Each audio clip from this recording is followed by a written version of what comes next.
Magandang oras mga kababayan, narito na ang pinaka-latest update natin sa magiging lagay ng ating panahon ngayong araw at sa susunod na 24 oras. Naglandfall na si Bagyong Luis sa kalupaan ng bansa at mas lumalakas pa ito at bumilis ang galaw. Alamin natin kung may pagbabago ba sa lakas at direksyon nito sa mga susunod na oras. Para naman lagi kang updated sa lagay ng ating panahon, i-click mo lang ang subscribe button. Sa kasulukuyan, ang sentro ni Tropical Depression Luis ay tuluyan ng naglandfall sa Isabela.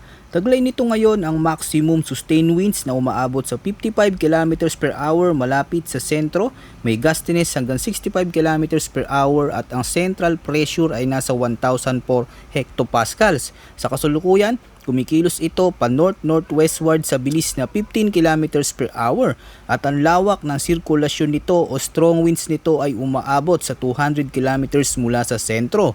Dahil dito may nakataas na tropical cyclone wind signal number 1 sa central at eastern portion ng Cagayan, Isabela, Quirino, eastern at southern portion ng Apayao, eastern portion ng Kalinga at sa may eastern portion ng Mountain Province of Aurora.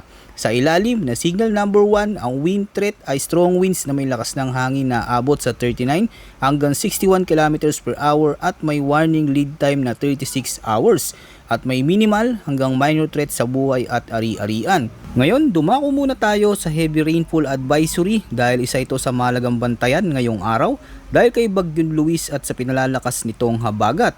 Inaasahan ng pinakamalalakas na pag-ulan na abot sa mahigit 200 mm na ulan sa Pangasinan. Dito mahalagang maging alerto dahil maaaring magdulot ng seryosong pagbaha at pagguho ng lupa lalo na sa mga mababang lugar at bulubunduking komunidad.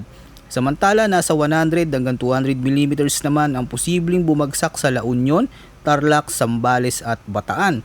Habang aabot naman sa 50 hanggang 100 mm ang inaasahang ulan sa Ilocos Sur, Benguet, Ifugao, Mountain Province, Nueva Vizcaya, Quirino, Nueva Ecija, Aurora, Bulacan, Isabela, Pampanga, Metro Manila, Cavite at sa may Batangas. Nagsapit naman ng August 5, mananatiling mataas ang banta ng heavy to intense rain na aabot sa 100 hanggang 200 mm na ulan sa La Union, Pangasinan, Tarlac, Zambales, Bataan at sa may Occidental Mindoro. Sapat pa rin ang ganitong dami ng ulan para magdulot ng localized flooding at landslide, lalo na sa mga mababang lugar, gilid ng bundok at mga komunidad na may mahinang drainage system. Samantala, 50 hanggang 100 mm naman ang posibleng tumama sa Ilocos Sur, Benguet, Nueva Vizcaya, Aurora, Nueva Ecija, Bulacan, Pampanga, Metro Manila, Cavite, Batangas, Laguna, Rizal at sa may Antique. Pagdating naman ng August 6, maari pa ring magdulot ang natitirang sirkulasyon ni Bagyong Luis na may moderate to heavy rains na abot sa 50 hanggang 100 mm sa may Zambales, Bataan, Cavite, Batangas, Occidental Mindoro at sa may Antique.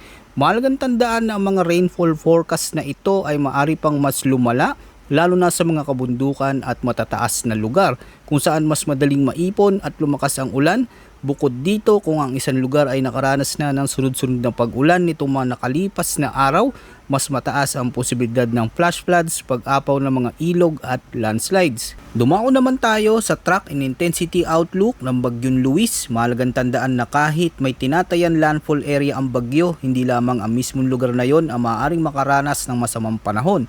Ang malalakas na pag-ulan at mapaminsalang hangin ay maaari ring maranasan sa mga lugar na nasa labas ng inaasahang landfall point at maging sa labas ng forecast confidence cone.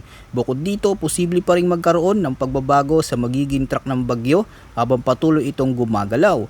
Batay sa kasulukuyang forecast, patuloy nakikilos ang Bagyong Luis sa Hilagang Kanluran o northwestward pagkatapos maglandfall sa Isabela.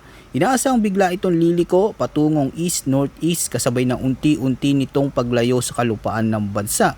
Gayunpaman, mahalagang bigyan diin na mataas pa rin ang uncertainty, ibig sabihin maari pa rin magkaroon ng pagbabago sa magiging direksyon at tatahaking landas nito sa mga susunod na oras.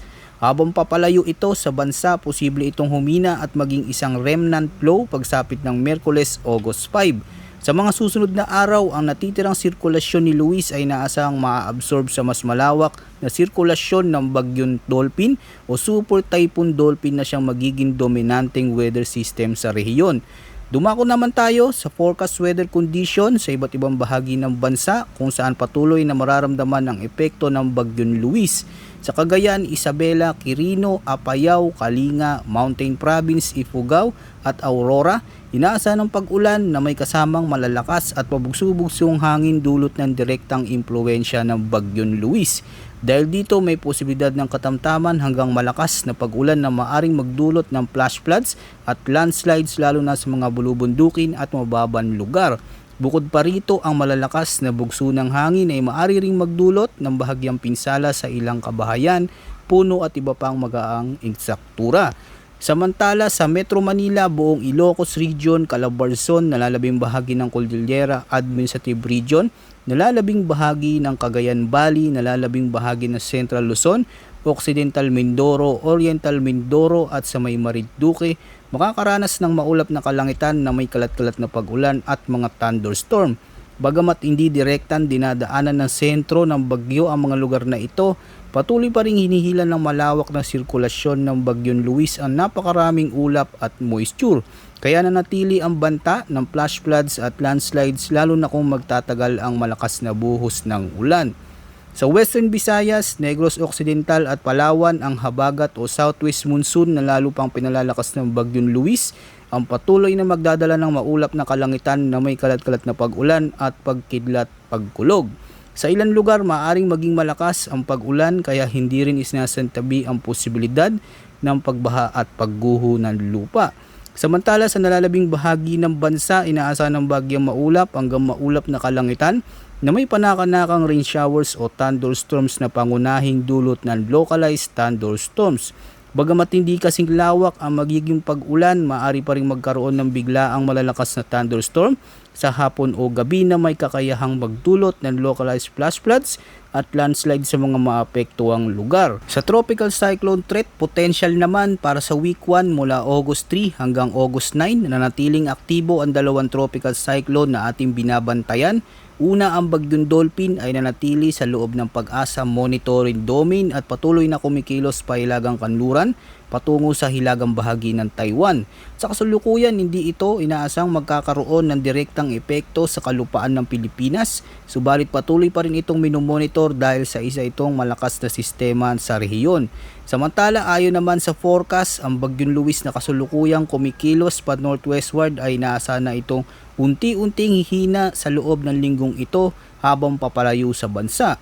Gayunpaman, kahit humihina ang bagyo, maaari pa rin itong mapagpatuloy ang malalakas na pag-ulan, pabugso-bugsong hangin at mapanganib na kondisyon ng karagatan sa ilang bahagi ng Luzon, lalo na sa mga lugar na maaabot ng malawak nitong sirkulasyon. Pagsapit naman ng week 2, mula August 10 hanggang August 16, may binabantayan ang forecast model na isang tropical cyclone vortex o TCLV na maaring mabuo o lumitaw sa silangang bahagi ng Pag-asa Monitoring Domain. Sa ngayon, mababa pa ang posibilidad na ito ay tuluyan maging isang ganap na tropical cyclone sa loob ng naturang linggo. Ibig sabihin, wala pang malinaw na sinyalis ng agarang pagbuo ng panibagong bagyo, ngunit patuloy itong sinusubaybayan dahil maaari pa ring magbago ang kondisyon ng atmosfera sa mga susunod na araw. Sa kabuuan, ang tropical cyclone threat ay nanatiling mas mataas ngayong week 1 dahil sa presensya ng Bagyong Luis at Bagyong Dolphin sa ating monitoring domain. Samantala, mas mababa naman ang banta sa week 2, bagamat hindi pa rin inaalis ang posibilidad ng pagbuo ng panibagong weather disturbance sa silangan ng bansa. Patuloy natin bantayan ang mga weather updates dito sa ating channel para sa pinakabagong impormasyon. Maraming salamat sa inyong suporta mga kababayan at huwag kalimutang mag-ingat.